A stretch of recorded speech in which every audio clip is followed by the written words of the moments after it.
That's the health minister, who is the joker.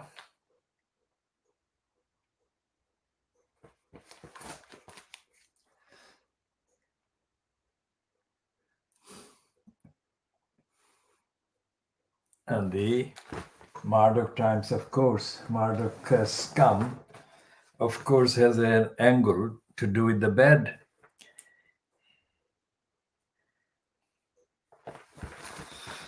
Now, this is wrong.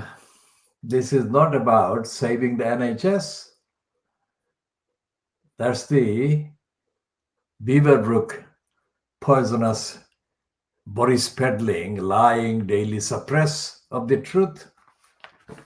It's not about saving the NHS. They don't want to save the NHS. They want to destroy and scrap the NHS, the idea of the NHS.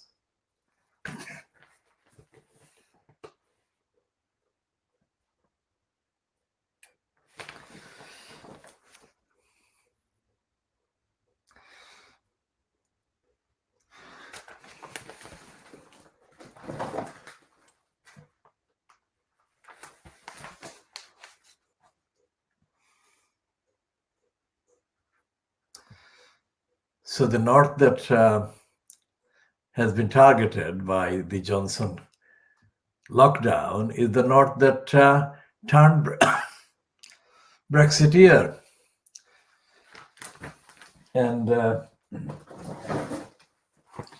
all the kind of liars that opposed the EU are now silent, that the Brexiteers are making them petrified with the lack of recognition for the North, lack of respect for the North.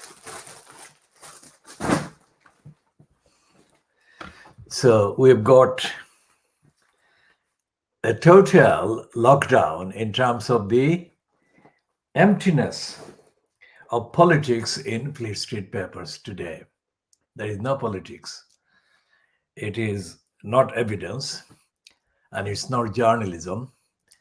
And that is the whole point.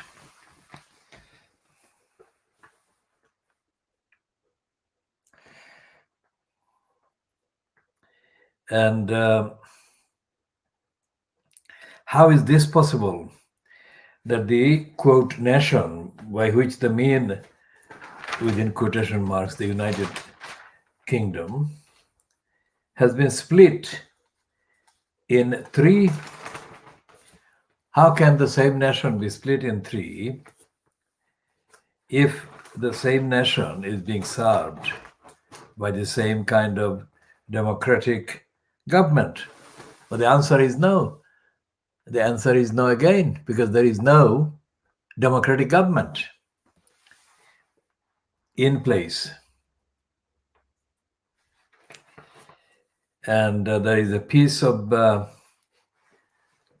kind of alternative news about Harry and Meghan on page 5, where they are pictured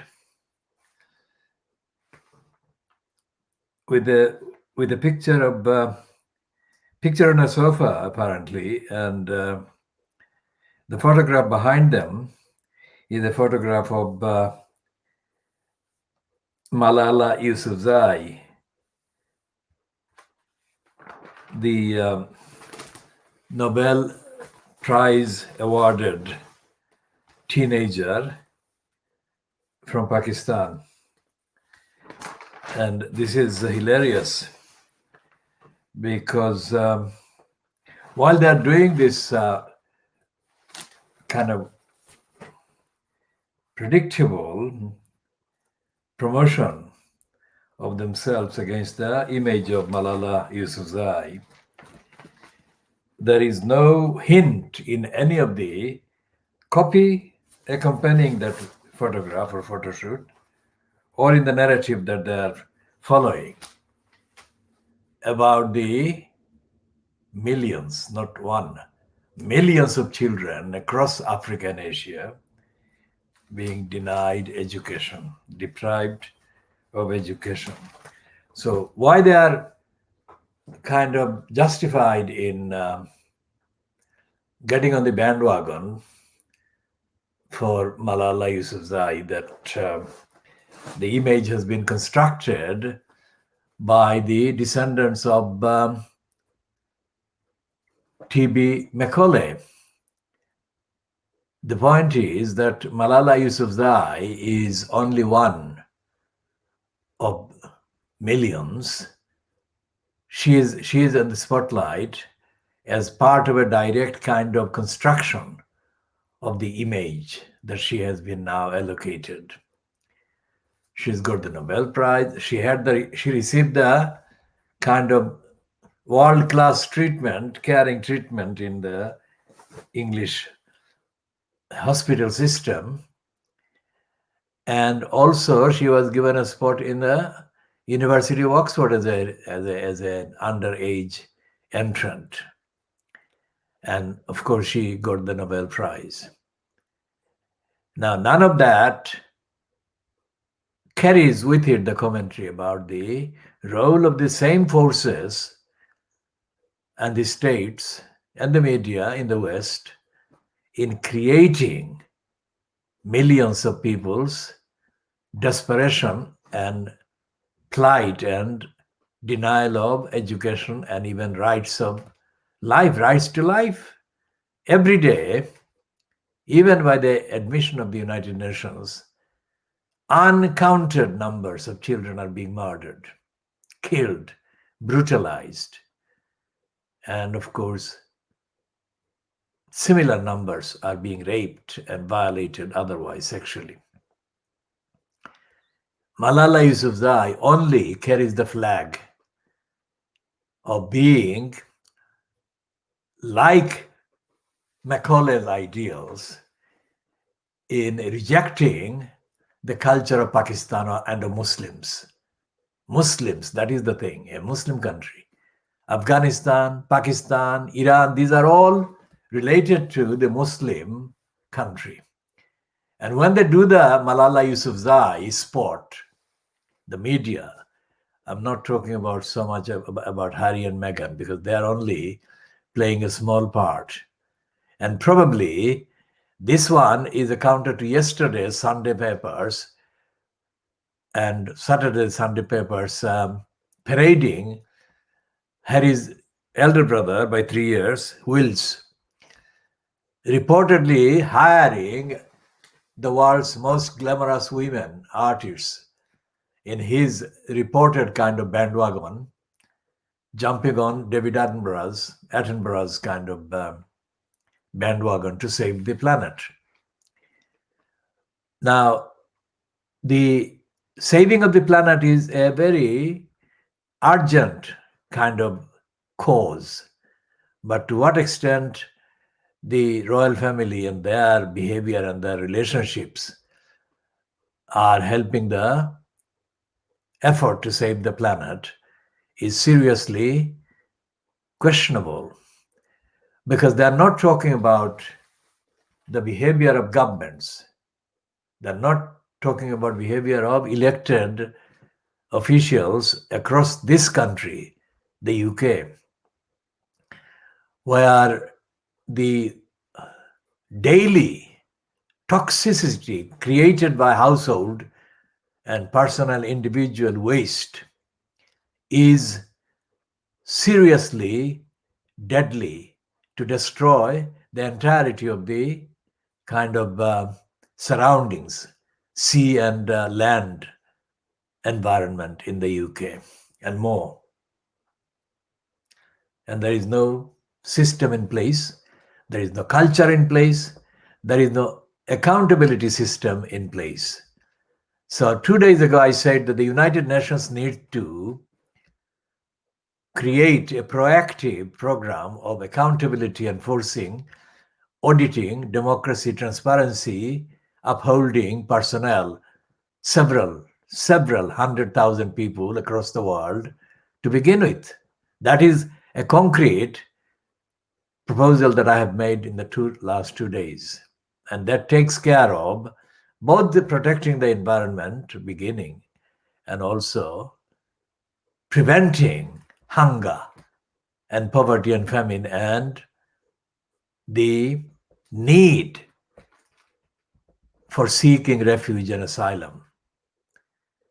And so therefore this is nothing to do with any of that. The Times PR for Harry and Meghan in front of a picture of Malala Yousafzai doesn't talk about any of that.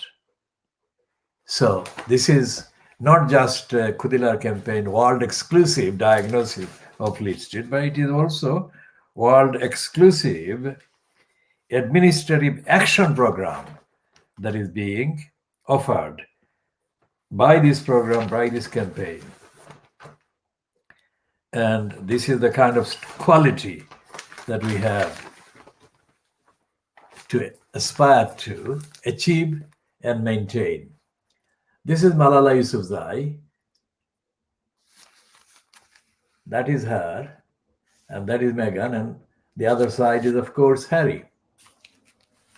And what they're saying there is that I took my education for granted. Now that is the kind of simplistic thing. Education for granted himself. Not only is he comparing himself with Malala Yousafzai and the lack of education for girls in Pakistan, but education is being denied to most children who are supposedly attending educational institutions. We should be talking about the English model, if there is a model, including both, encompassing both the so-called private sector, the wealthy sector, and the so-called state sector, the so-called comprehensive. And we shall look at the curriculum, we shall look at the syllabus, and we shall look at the whole practice and the use and abuse of the term education. And contextually, we shall examine the behavior of educationists, and educators across the board at every stage. And we shall include the role of the cons of the Conservative Party, which is always, brazenly against the rights of the majority to universal education. They have been regularly condemning the various offers of disciplines, kind of scholarship or scholarly disciplines available in the institutions, so-called education institution, covering increasing numbers of disciplines, areas of study and inquiry. So that has been allowed to take place as to use the word granted. That is the right of the anti-educationalists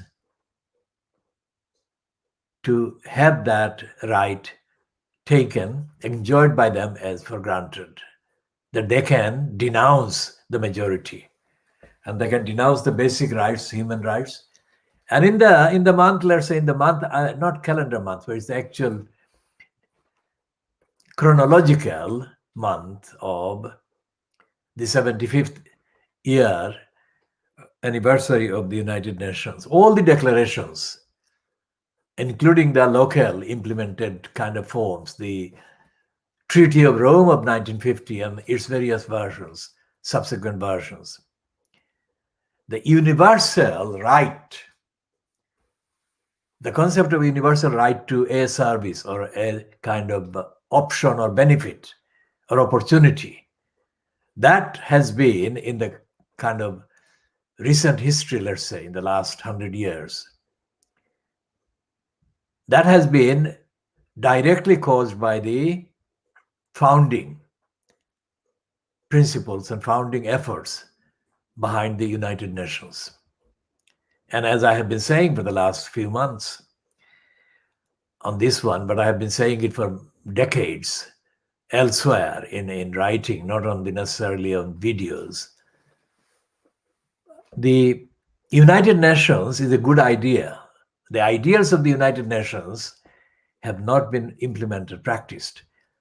And issuing statements attributed to the current Secretary General, Antonio Guterres, is not anywhere near the same thing.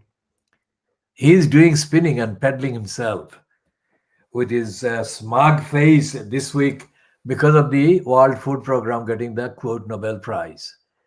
That is his latest excuse, but he is adept at using any excuse to peddle himself. So what the United Nations, the ideals of the United Nations and the actual aims of the United Nations needed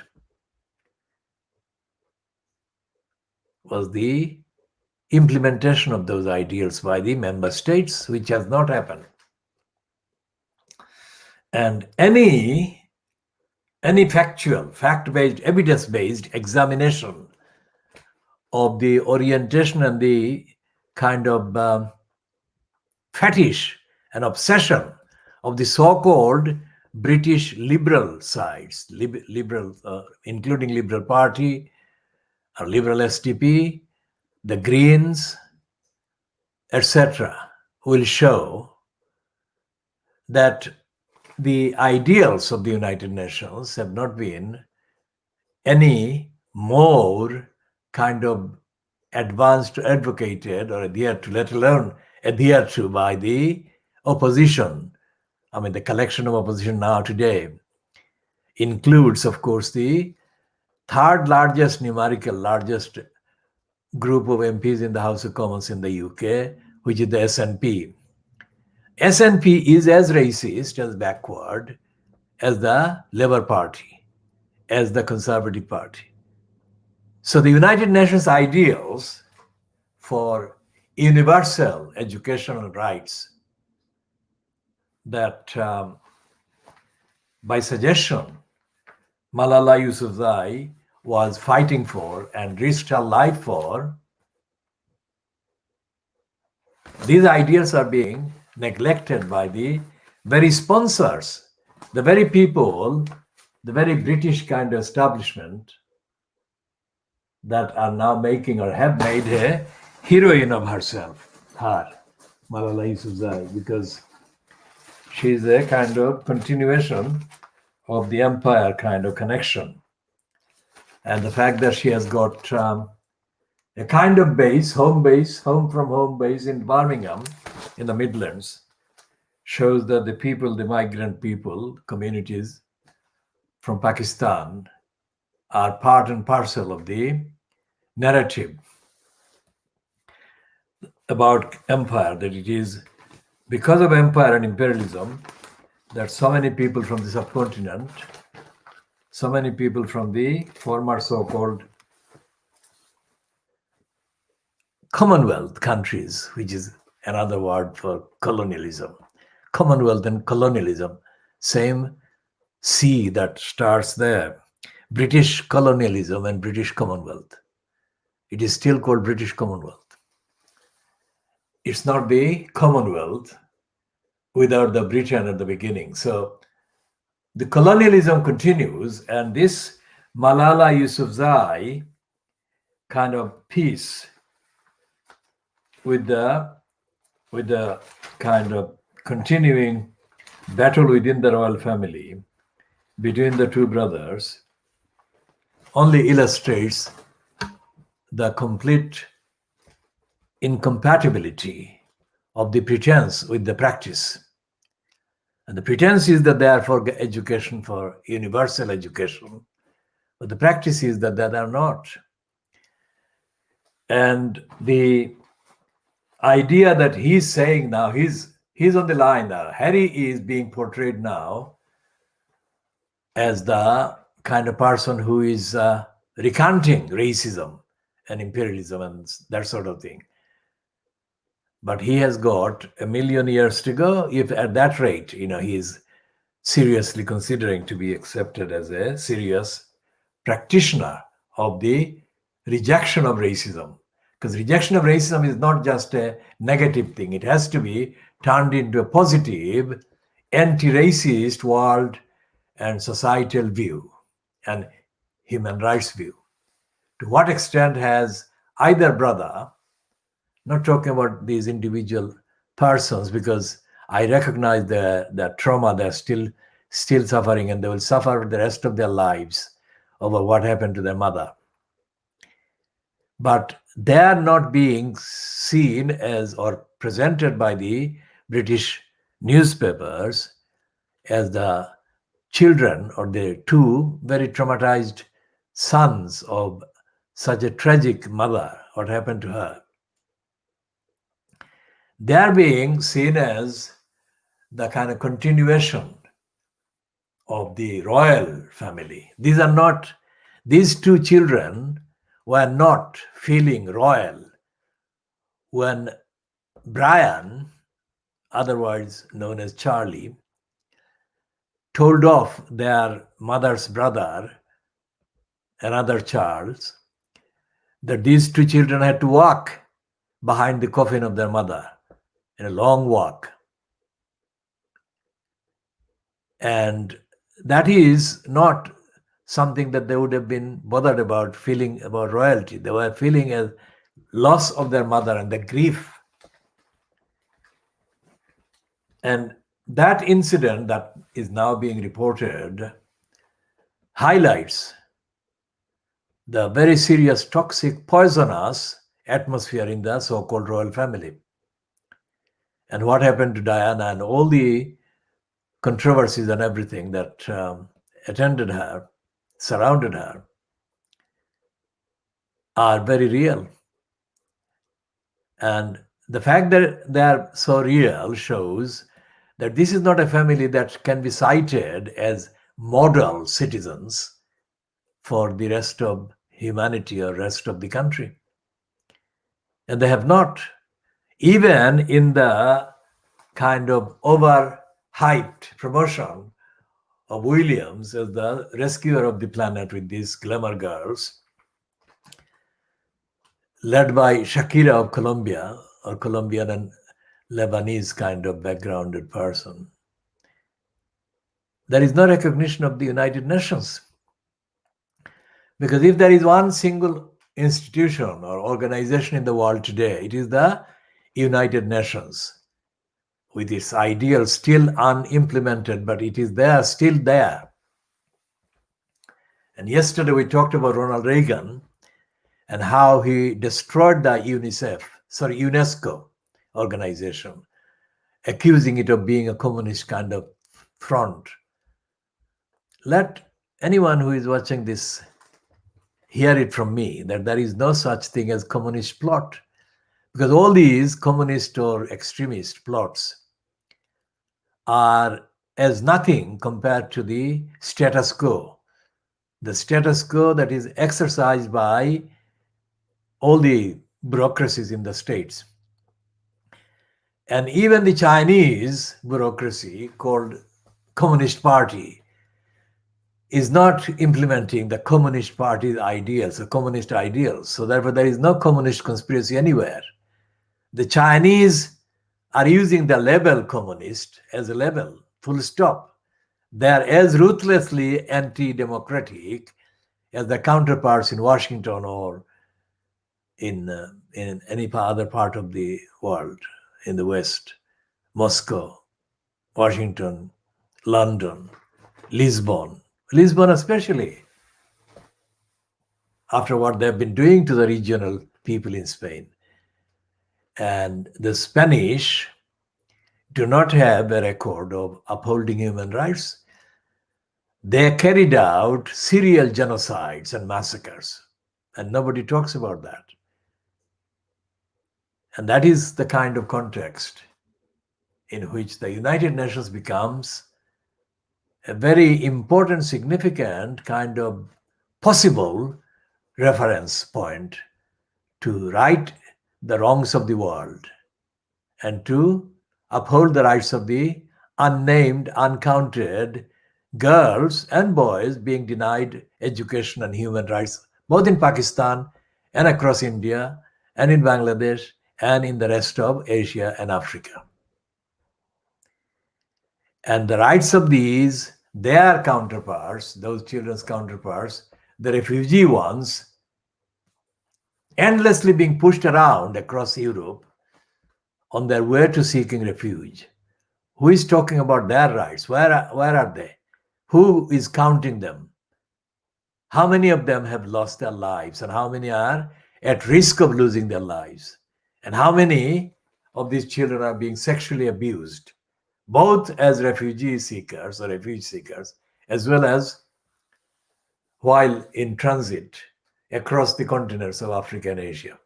None of that is even hinted at by the Times. And if the Times doesn't hint at that, there is no chance that the Daily Mirror would be doing that, or the Daily Boris Graph would be doing that.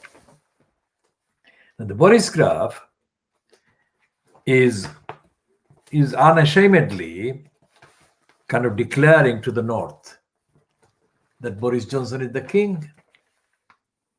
I mean, they have declared that he is the king, giving the command to the North. It's not anything to do with helping, let alone with solidarizing, let alone leveling up with the North, whose votes he robbed and looted and stole on the 12th of December 2019. He is the king. He is the king of the South. And he gives orders to the North. It's not orders for the North, it's the orders to the North. Now, there is no way that this program, this Khoodeelaar campaign, would be criticizing any safety measures to stop the virus and stop any other disease or danger to health and public safety. What the whole thing is showing here is that the Johnson-fronted cabal is abusing his position and misrepresenting the facts and the evidence. And that's the difference. And the facts have to be represented and the people be told the truth. And there is a page 2 piece by the Daily Mirror, head of business, where Amazon takes UK taxpayers for granted. Amazon is looting money. Now, 2 years ago, I think Jeff Bezos was forced to retreat from his venture of taking over part of New York. And although the Daily Mirror is saying that Amazon has been robbing the British taxpayers, including 11 million pounds UK grants, there is no sign in the Daily Mirror piece that there is anything like the comparable revolt against Jeff Bezos or Amazon operations in Britain.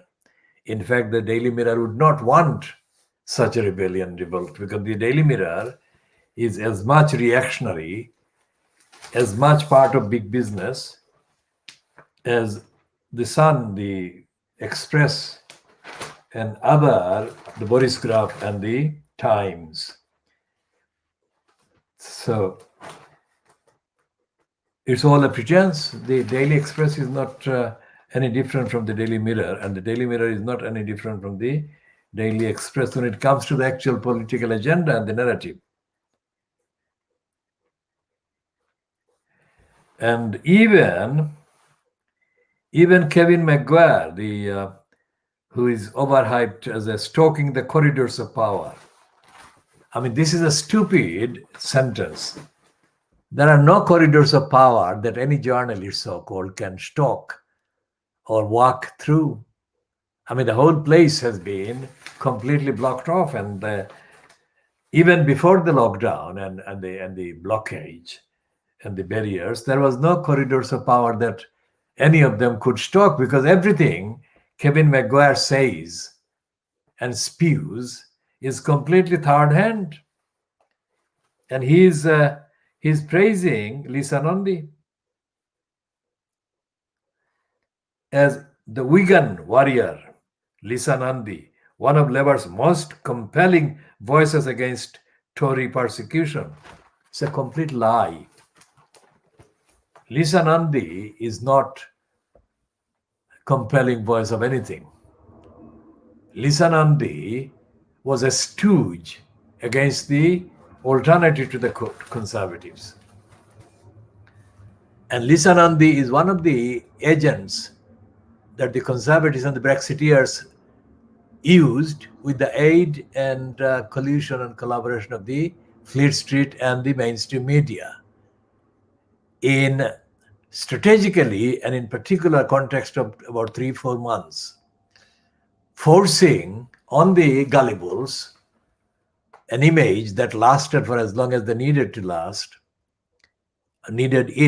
to last, that Corbyn was the worst enemy of society this country had ever had the misfortune of being lumbered with in thousands of years.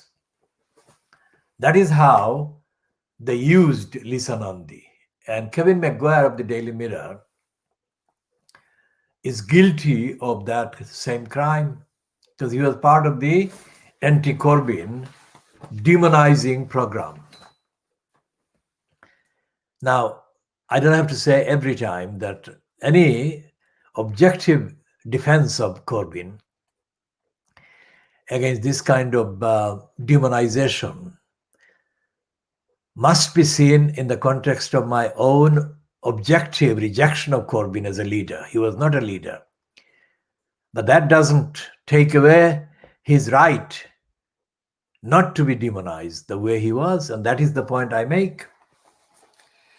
And I'm sure that they would have made the same kind of demonizing attacks on Ed Miliband, because that is the last leader of the Labour Party that was destroyed by Fleet Street media demonizing him by overdoing their mocking of his eating in a restaurant. I mean, that is the depth of stupidity that the British media and Fleet Street sank to in order to salvage the real enemies of the majority of the people of the country, the conservatives. And they paved the way. They paved the way for the arrival. They paved the way for the arrival of Johnson.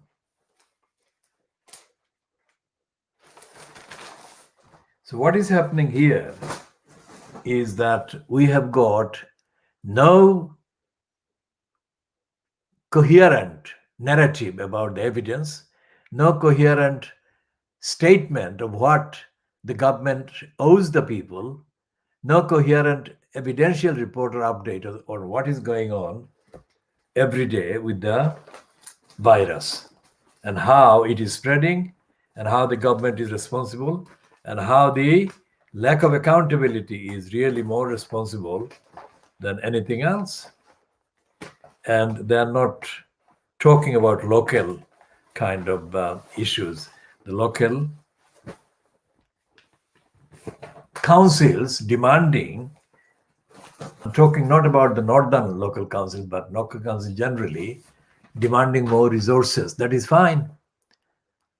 But the accountability is the one single most important factor that is missing from the coverage about both the bias against the North and also the duties of the councils to provide the kind of service to the communities and the individuals that are in their areas. And there is nothing about housing. There is nothing about the numbers of evictions that have been initiated since the ban on eviction proceedings were lifted last month. And there is nothing about the escalating costs to lives and livelihoods that lifting has actually entailed and directly given rise to. And there is no analysis of any project, any program, any kind of solution by the local councils to the housing needs and the housing kind of problems that exist in their areas.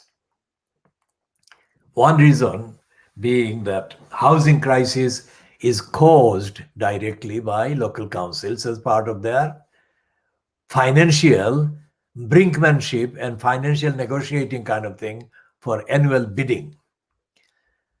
And the lack of housing is also misreported by giving kind of numbers of homes being built. And especially this misleading kind of line is peddled by the agents of degenerating housing kind of construction contractor bully kind of robbers and criminals operating as house building entrepreneurs. Because the real issue of housing shortage is not addressed by the superficial number of available homes. The real issues are connected with the deliberate intention by the local councils to create or keep running a quota, a number of housing waiting list, each case, each borough, each council. So even if there are homes, they're not being allocated to the people who need them the most. That is generally one thing that we have been discussing at length before. So this time we are just referring to that without having to go over the same details. And the other is the fact that there are many thousands of empty homes across England, let's say. And by England, I include Wales and Cornwall. And that is never mentioned by the Fleet Street. That is never mentioned by the so-called commenters. What is happening to the empty homes and who owns the empty homes and where are the various kind of liabilities for various powers and claims and responsibilities over the empty homes. And the third and the most important criminality repeated and peddled and perpetuated by the local councils is the use of the phrase affordable housing. Affordability by definition is the preserve of those who have lots and lots of money. Whatever the source of their money, affordability by definition is only available to those who have lots and lots of money. Housing rights and housing needs are different phrases from affordable housing. And those housing rights and housing needs are hardly ever mentioned by the press and the media and the commenters or commentators, including shelter. And as I have said before, and as the evidence amply demonstrates, shelter is one of the, let's say, 5 or 10 big, quote, charities, non-profit outfits in the UK or in London or in England that serves as the subtly dressed, charitable organization dressed peddler and promoter of the status quo. And I have mentioned before, the shelters use as part of the persecutors and promoters of denial of housing rights.